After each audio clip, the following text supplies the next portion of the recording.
لیکن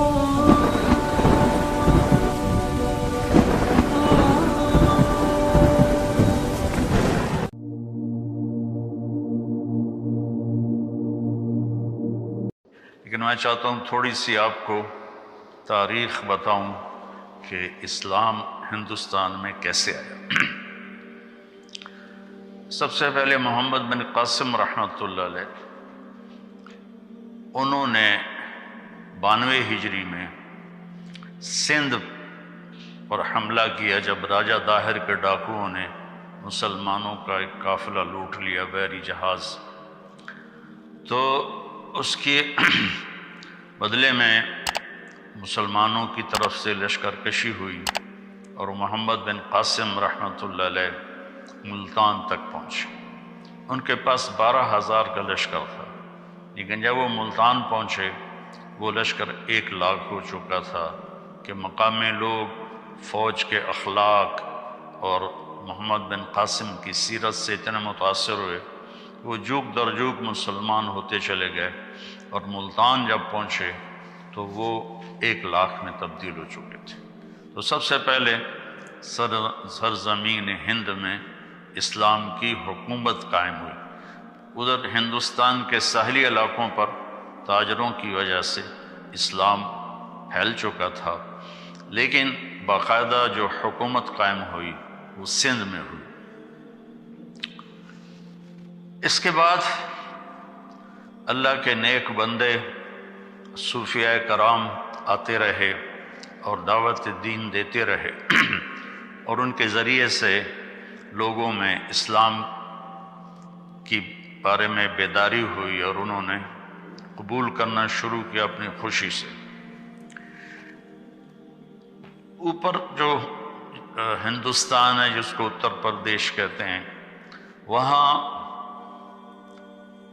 جو اسلام کی حکومت قائم ہوئی وہ شہاب الدین غوری رحمۃ اللہ علیہ نے حکومت کو قائم کیا۔ اس سے پہلے محمود غزنوی نے 17 حملے کیے، لیکن انہوں نے کوئی حکومت قائم نہیں کی، بلکہ بس فتح کر کے واپس چلے جاتے تھے۔ البتہ بھیرا تک، ملتان تک انہوں نے اپنی حکومت کو وسیع کیا، کہ اس وقت ملتان میں ایک کافر طبقہ تھا جو کہتا ہم مسلمان ہیں، قرامطہ، لیکن وہ بہت ہی گندے سفاک لوگ تھے، تو ان کو محمود غزنوی نے صاف کیا۔ پھر 1191 صدی میں ہندوستان کا سب سے بڑا حکمران پرتھوی راج تھا۔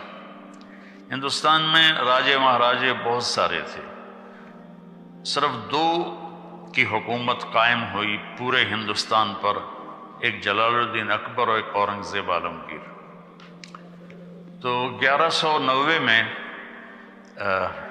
شہاب الدین غوری اور پرتھوی راج کی لڑائی ہوئی تراوڑی کے میدان میں، جس میں شہاب الدین غوری کو شکست ہوئی اور وہ زخمی ہو کر گر رہا تھا۔ پیچھے سے ایک ترک سپاہی نے اپنے گھوڑے سے چھلانگ لگائی اور ان کو یوں پکڑا اور گھوڑا لے کر وہ لشکر کو چیرتا ہوا نکل گیا، جان بچ گئی۔ اس کے بعد وہ سارا سال بستر پہ نہیں سویا، اور جو بھاگے تھے ان کو بڑی سزائیں دی اس نے۔ پھر 1191 میں وہ اپنا لشکر لے کر دوبارہ نکلا، اور اسی میدان میں آ ٹھہرا جہاں پہلی جنگ ہوئی تھی۔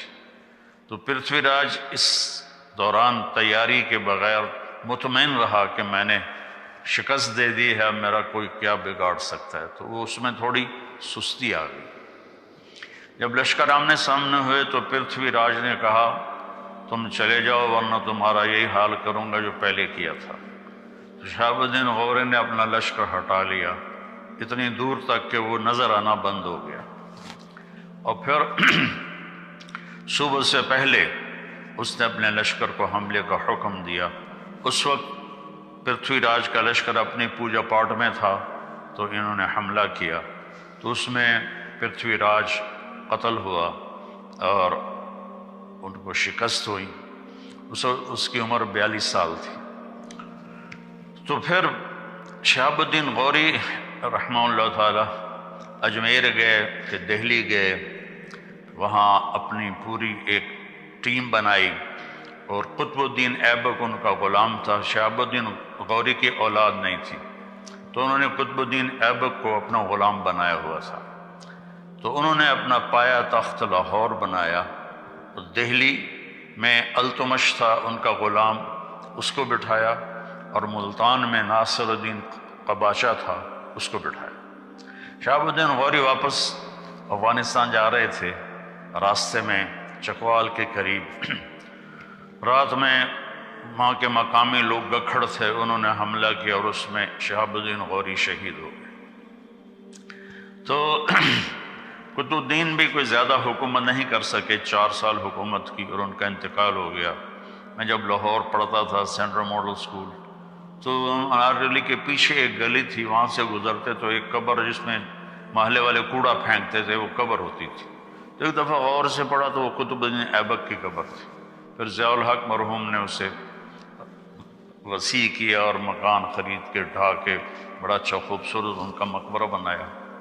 اس کو خاندان غلامہ کہتے ہیں۔ پہلا خاندان جس نے حکومت کی وہ خاندان غلامہ ہے، کہ اصل غلام تھے سارے اور حکومت میں آ گئے تو خاندان غلامہ کہتے ہیں۔ التمش اتنا نیک آدمی تھا، جب خواجہ قطب الدین بختیار کاکی کا انتقال ہوا تو انہوں نے وصیت کی میرا جنازہ وہ پڑھائے جس کی تہجد فوت نہ ہوئی ہو اور جس کی عصر کی سنتیں فوت نہ ہوئی ہوں، میرا جنازہ وہ پڑھائے۔ تو سناٹا چھا گیا، میت سامنے اور کوئی نکلتا ہی نہیں، چونکہ عصر کی سنتیں تو غیر موقدہ ہیں، کوئی پڑھے نہ پڑھے۔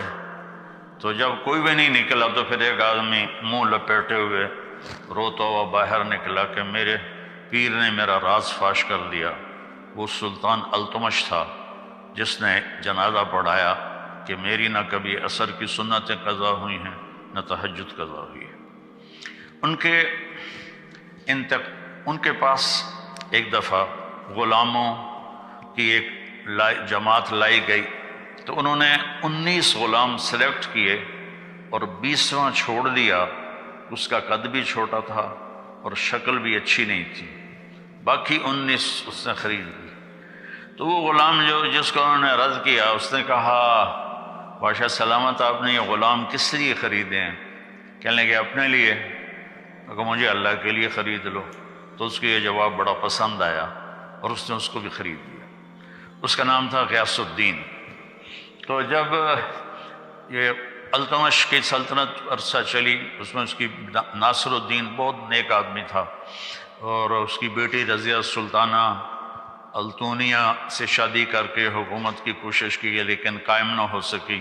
ترک سردار عورت کی حکمرانی پر سیخ پا ہو گئے، پھر وہ لڑائی میں بھاگ گئی، پھر قتل ہو گئی۔ تو اس کے بعد غیاث الدین بلبن حکمران بنا۔ غیاث الدین بلبن اس وقت دیپال پور میں گورنر تھا، تو وہاں جب شور شرابہ ہوا، سلطنت کمزور ہوئی، تو وہ یہاں سے گیا اور اس نے دہلی کے تخت پہ قبضہ کیا اور اس نے 20 سال حکومت کی۔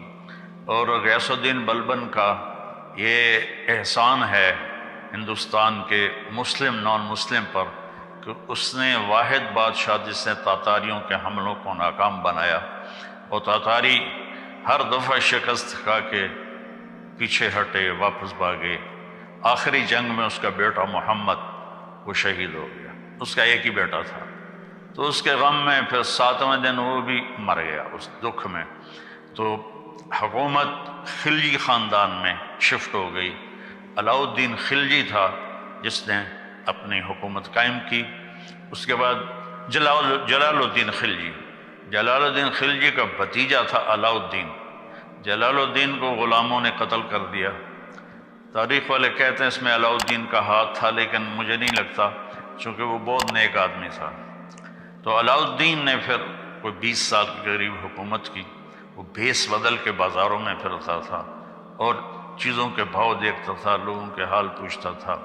تو خلجی خاندان جب ختم ہوا تو اس کے بعد آیا تغلق خاندان۔ تغلق میں محمد تغلق واحد بادشاہ ہے، وہ تھا صرف پھرا۔ چھوٹی چھوٹی بات پہ قتل قرار دیتا، لیکن وہ واحد بادشاہ ہے جس نے علماء کو کہا خانقاہوں سے نکلو، مسجدوں سے نکلو اور جا کر اسلام کی تبلیغ کرو، تم بیٹھ کے کھاتے رہتے ہو۔ تو اس نے دعوت اسلام شروع کروائی محمد تغلق نے۔ تو تغلق کے دور میں 1398 میں وہ بدماش تیمور آیا جو ادھر سے کلات کے راستے سے آیا، ملتان کو تباہ کیا۔ یہ میرا چھوٹا سا قصبہ تو لمبا ہے، اس کی اینٹ سے اینٹ بجا دی۔ پھر وہاں سے وہ بٹھنڈا کی طرف نکلا، اسے تباہ کیا۔ بٹھنڈا سے دہلی پہنچا، اسے تباہ و برباد کر دیا۔ وہ اس کی عادت تھی، وہ پہلے دن جب لشکر گھیرا ڈالتا تھا نا شہر کا تو سفید جھنڈا لہراتا تھا۔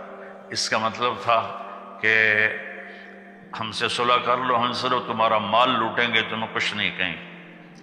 اگر وہ اس پہ نہیں آتے تو دوسرے دن وہ سرخ جھنڈا لہراتا تھا کہ میں صرف فوجیوں کو قتل کروں گا، عوام کو کچھ نہیں کہوں گا، تم ہتھیار ڈال دو۔ تیسرے دن وہ کالا جھنڈا لہراتا تھا کہ اب میں نہ کوئی بچہ چھوڑوں گا، نہ کوئی بچی، نہ عورت، نہ مرد۔ تو اس نے دہلی پہ حملہ کیا، آگ لگا دیتا تھا شہروں کو، اور زندہ لوگوں کو دفن کروا دیتا تھا، اور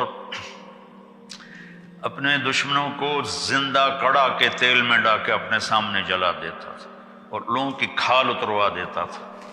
تو 1398 میں وہ اصل میں اس نے چین پہ حملے کا ارادہ کیا۔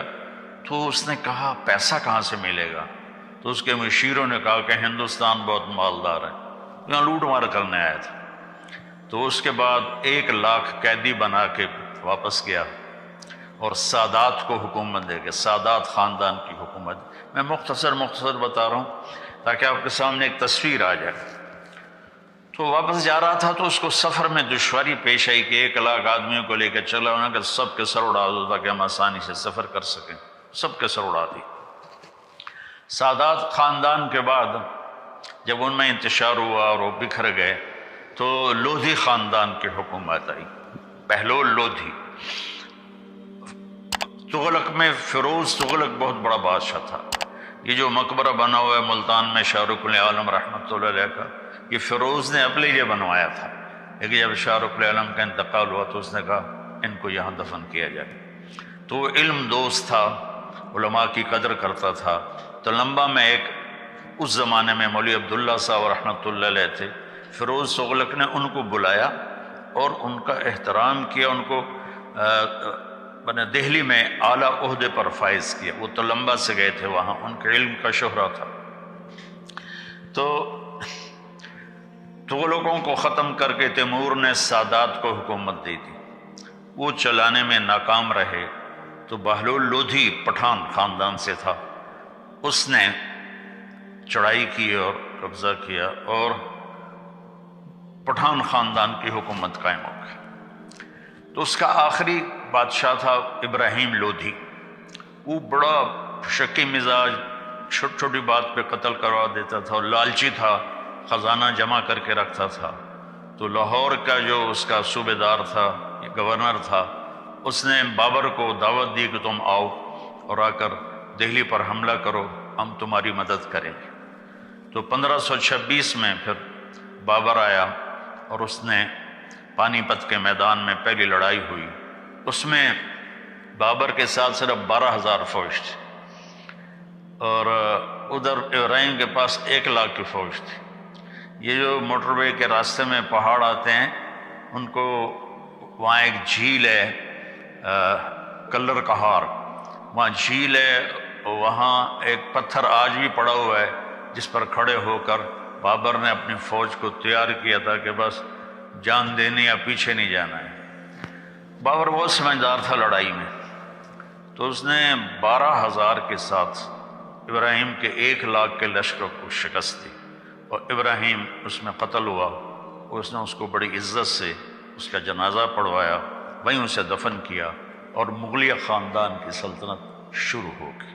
مغلیہ خاندان واحد خاندان ہے جس نے ہندوستان پر 1526 سے لے کر اور 1857 تک حکومت کی، کوئی 325 سال۔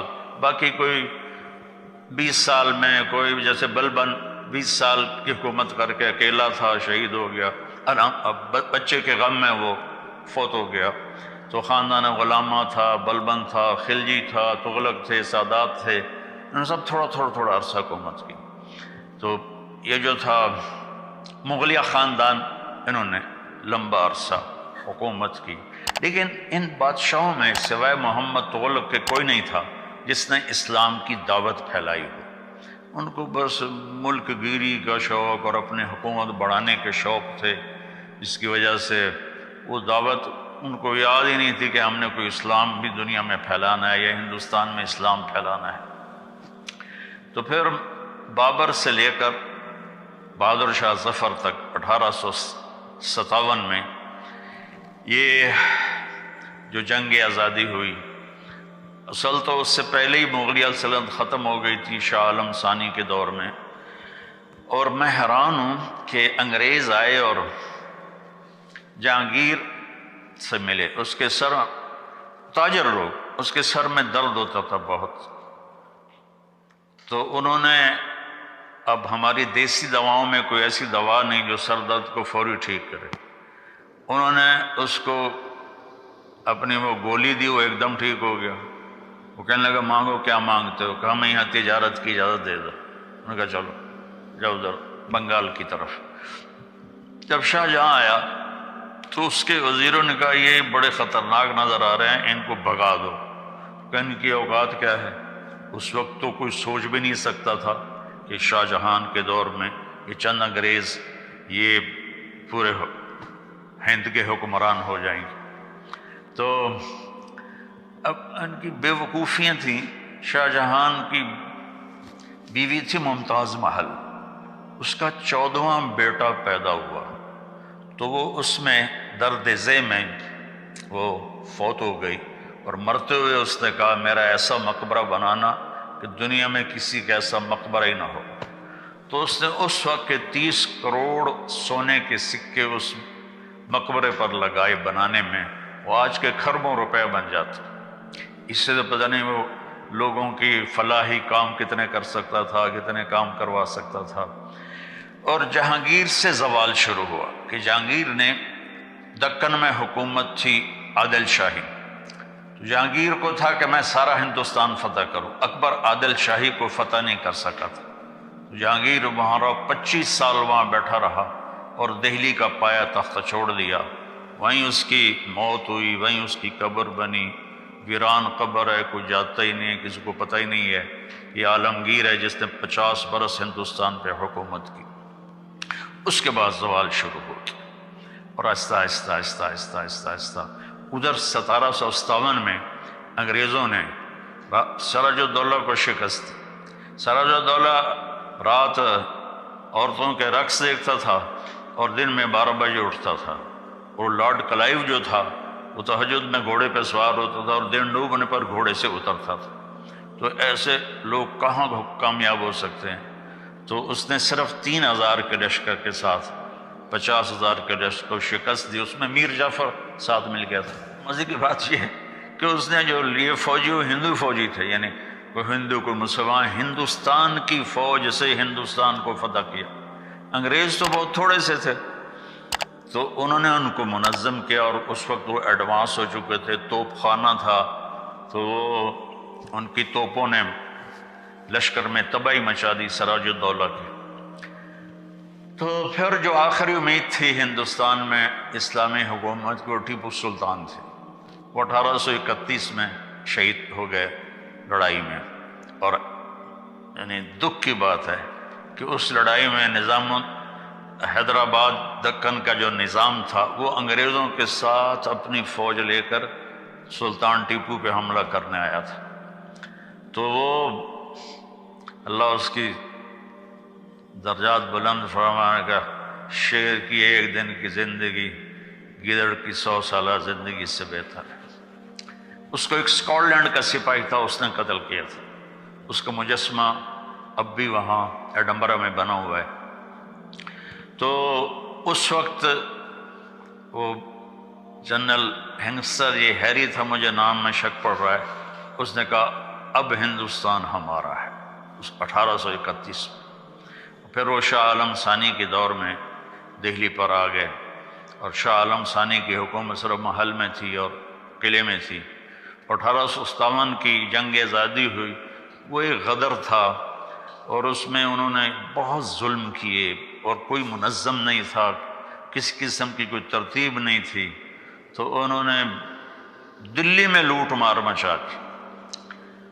تو ایسے کہاں لڑ سکتے تھے؟ تو پھر انگریز آئے اور انہوں نے دوبارہ اس پر قبضہ کیا، اور 1857 سے لے کر 1947 تک انگریز حکمران آئے، اور انہوں نے اپنے نظام تعلیم جاری کیا۔